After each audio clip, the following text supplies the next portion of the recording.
নমস্কার। আরেকটি চাকরি সংক্রান্ত ভিডিওতে আপনাদের সবাইকে স্বাগত। এই ভিডিওতে আপনারা দেখতেই পাচ্ছেন সেন্ট্রাল ব্যাংক অফ ইন্ডিয়ার আমি একটা ওয়েবসাইটের হোম পেজে রয়েছি। সেন্ট্রাল ব্যাংক অফ ইন্ডিয়া অনেকগুলো পোস্ট নিচ্ছে এবং সেটা অ্যাপ্রেন্টিসিস অর্থাৎ আপনাদেরকে ট্রেনিং করিয়ে তারপর পোস্টগুলো নিয়োগ করবে। সেই বিষয়ে আজকে ভিডিওটি হতে চলেছে। তো দেখে নিন কি আছে, কোন পোস্ট ছেড়েছে। আমি সরাসরি এদের অফিসিয়াল যে রিক্রুটমেন্ট সার্ভার সেই সার্ভারে থেকে একটা নোটিফিকেশন ডাউনলোড করে রেখেছি, সেই নোটিফিকেশনটা দেখাচ্ছি আপনাদেরকে। এই যে হচ্ছে নোটিফিকেশন, আমি পরে আপনাদেরকে দেখাচ্ছি যে ডাইরেক্ট কোন লিঙ্কে গেলে পরে আপনারা অ্যাপ্লিকেশন করতে পারবেন। আমি এই নোটিফিকেশনটা আস্তে আস্তে স্ক্রল ডাউন করে নিচের দিকে যাচ্ছি এবং আপনাদেরকে দেখিয়ে দিচ্ছি কোথায় কোন পোস্ট ছেড়েছে। এই হচ্ছে দেখুন অ্যাপ্লিকেশন ডেট শিডিউল যেটা করে রেখেছে সেটাই দিয়ে দিয়েছে। তো এখানে দেখতেই পাচ্ছেন number of training seat ৪৫০০ seat আছে। Opening date of online registration হচ্ছে ৭/৬, অলরেডি শুরু হয়ে গেছে গেল পরশুদিন থেকে। চলবে হচ্ছে ২৩/৬ অবধি। পেমেন্টও কিন্তু চলবে ৭ থেকে ২৫ অবধি চলবে। আর এক্সামিনেশনটা হবে ফার্স্ট উইক অফ জুলাই, অর্থাৎ জুন মাস শেষ হলে কিন্তু জুলাইয়ের ফার্স্ট উইকে কিন্তু এক্সামিনেশন স্টার্ট হয়ে যাবে। এবার চলে আসছি কোয়ালিফিকেশনে। Candidates registered on NATS portal আর এলিজিবল টু অ্যাপ্লাই, অর্থাৎ আপনাদেরকে কিন্তু এনএটিএস পোর্টালে প্রথমত রেজিস্ট্রেশন হয়ে থাকতেই হবে। এটা থাকাটা ম্যান্ডেটরি, এটা উল্লেখ করে দিয়েছে। এনএটিএস পোর্টাল মানে কি? ন্যাশনাল অ্যাপ্রেন্টিস, তারপর কিছু একটা আছে এখানে, আমি দেখে নিচ্ছি এটা। এই যে দেখতেই পাচ্ছেন ন্যাশনাল অ্যাপ্রেন্টিস ট্রেনিং স্কিম, এই আপনাকে স্কিমে কিন্তু রেজিস্ট্রেশন করে থাকতে হবে, রেজিস্ট্রেশন হয়ে থাকতে হবে। এর পরের কোনো ভিডিওতে আমি দেখাবো আপনাদেরকে যে এই এই এনএটিএস পোর্টালে কি করে রেজিস্ট্রেশন করবেন আপনারা। খুবই সহজ একটা জিনিস। এই ট্রেনিং প্রোগ্রামে বা ট্রেনিং পোর্টালে আপনাদের আগে রেজিস্ট্রেশন করতে হবে। রেজিস্ট্রেশন করলে পরে কিন্তু সেটা আপনারা কিন্তু ওই এক্সাম দেওয়ার জন্য এলিজিবিলিটি ক্রাইটেরিয়ার মধ্যে পড়বেন। খুবই সহজ একটা অ্যাপ্রেন্টিসশিপ প্রোগ্রাম, এটা আপনারা করে নিতে পারবেন আশা করছি। এবার দেখুন বাকি ডিজায়ারেবল কোয়ালিফিকেশন কি আছে। মিনিমাম এজ হচ্ছে 20 বছর, ম্যাক্সিমাম হচ্ছে 28 বছর। আর এডুকেশনাল কোয়ালিফিকেশন হচ্ছে এ ডিগ্রি অফ, অর্থাৎ একটা গ্রাজুয়েশন কমপ্লিট হলেই হয়ে যাবে।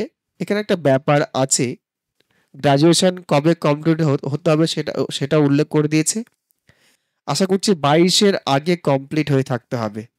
তার আগে এটা দেখে নিন, ওরা যে ট্রেনিংটা দেবে বা অ্যাপ্রেন্টিস দেবে সেটা হচ্ছে period of engagement shall be 12 month, 1 বছরের ট্রেনিং হবে।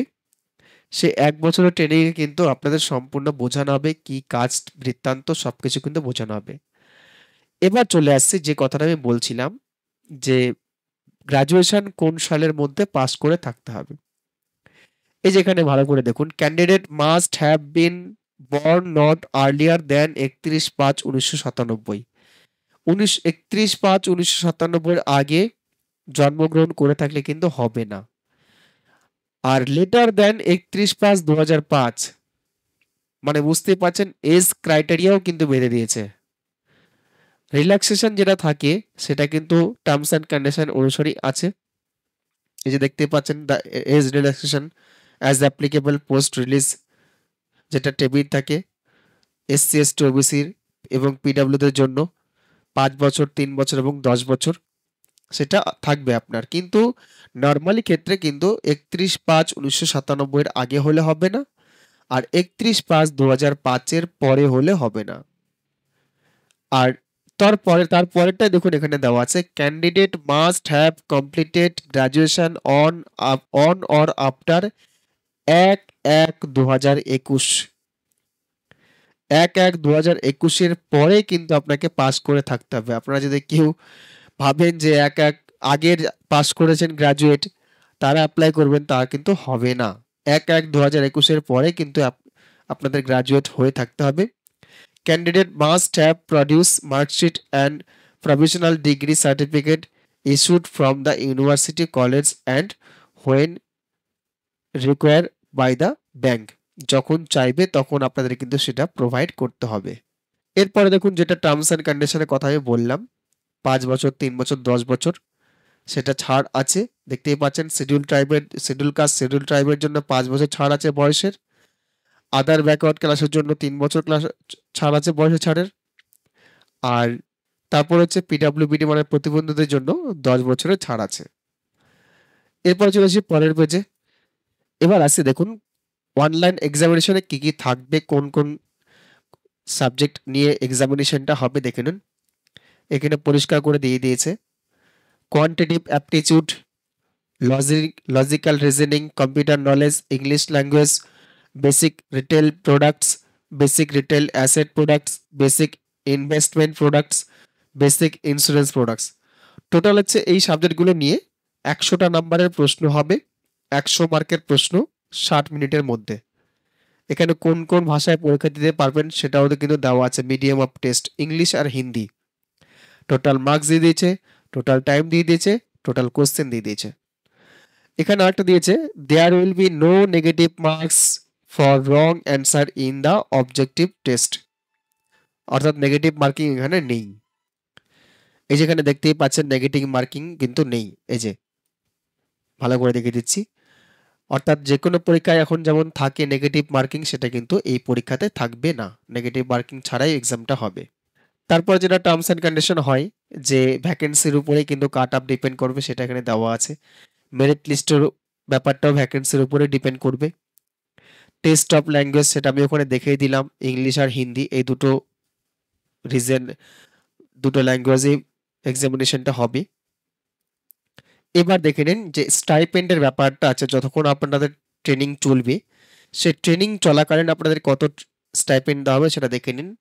15,000 টাকা per month as a stipend, কিন্তু স্যালারি নয়। আপনাদের ট্রেনিং চলাকালীন 15,000 টাকা মাস আপনাদেরকে দেবে, সেটা এখানে উল্লেখ করেছে। Assessment of and certification after complete of apprenticeship training, apprentice may need to be the through and assessment test. The certificate will be awarded as per prevailing guidelines. যখন অ্যাপ্রেন্টিস কমপ্লিট হয়ে যাবে তখন আপনাদের একটা সার্টিফাই করবে, সেটাই উল্লেখ করেছে এখানে। টার্মিনেশন অফ অ্যাপ্রেন্টিসশিপ কন্ট্রাক্ট এখানে যেটা সমস্ত ব্যাংকেরই থাকে সেটাই দেওয়া আছে। এবার আসছি মেন ব্যাপারে, যেটা ফিসের ব্যাপারটা। দেখুন আমি অনেক কম অ্যাপ্লিকেশনে দেখেছি যেখানে জিএসটিটা ধরে না, জিএসটিটা ইনক্লুডিং থাকে। এখানে কিন্তু জিএসটি এক্সক্লুডিং আছে, জিএসটি আলাদা করে দিতে হবে। দেখুন 18% জিএসটি আলাদা করে ধরছে, তাও আবার কত, যারা প্রতিবন্ধী আছেন তাদের জন্য 400+ জিএসটি, যারা শিডিউল কাস্ট আছেন তাদের জন্য 600+ জিএসটি, আর যারা আদার্স ক্যান্ডিডেট আছেন তাদের জন্য 800+ জিএসটি। মানে ভালোই একটা ফিসের ব্যাপার এখানে আছে, বুঝতেই পাচ্ছেন। যারা এলিজিবল হবেন অবশ্যই অ্যাপ্লিকেশন করবেন, আর যারা এলিজিবিলিটি ক্রাইটেরিয়ার মধ্যে পড়বেন না তারা তো অ্যাপ্লিকেশন করার কোনো মানেই থাকে না। এখানে দেখুন যে রেজিস্ট্রেশন প্রসিডিউরটা বলছে এনএটিএস পোর্টালে যখন রেজিস্ট্রেশন হয়ে যাবে, সেই রেজিস্ট্রেশন করার পরে ওখানে কিন্তু এনএটিএস পোর্টালের মধ্যেই দেখাবে যে সেন্ট্রাল ব্যাংক অফ ইন্ডিয়ার অ্যাপ্রেন্টিস প্রোগ্রাম শো করবে। সেখান থেকেও আপনারা কিন্তু অ্যাপ্লাইটা করে দিতে পারবেন, সেখান থেকে অ্যাপ্লাইটা করতে বলছে অ্যাকচুয়ালি। এখানে দেখুন এই যে for NATS portal candidate can view the apprenticeship advertisement of Central Bank of India after log in into the portal by visiting. এই ওয়েবসাইটে গেলে পরে আপনারা সেটা দেখতে পাবেন, সেটাই উল্লেখ করেছে। তো অবশ্যই এনএটিএস পোর্টালে আগে লগ ইন করে থাকতে হবে, রেজিস্ট্রেশন করে থাকতে হবে। রেজিস্ট্রেশন করার পরে কিন্তু সেটা আপনারা কিন্তু অ্যাপ্লাই করতে পারবেন।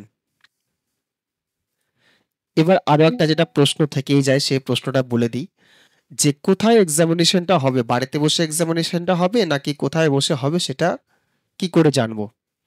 এখানে দেখুন এখানে উল্লেখ করে দিয়েছে intimation for online test, document verification, language test. Candidate who registered successfully would receive an email communication from the bank BFSI SSC inform regarding online examination date and time and process followed. No hard copy of the intimation letter for online examination will be sent by post. Online এক্সামিনেশনের জন্য আপনাদেরকে কোথাও কিছু পাঠাবে না ওরা, সেটাই বলছে। আর সেটা ফুললি অনলাইন হবে।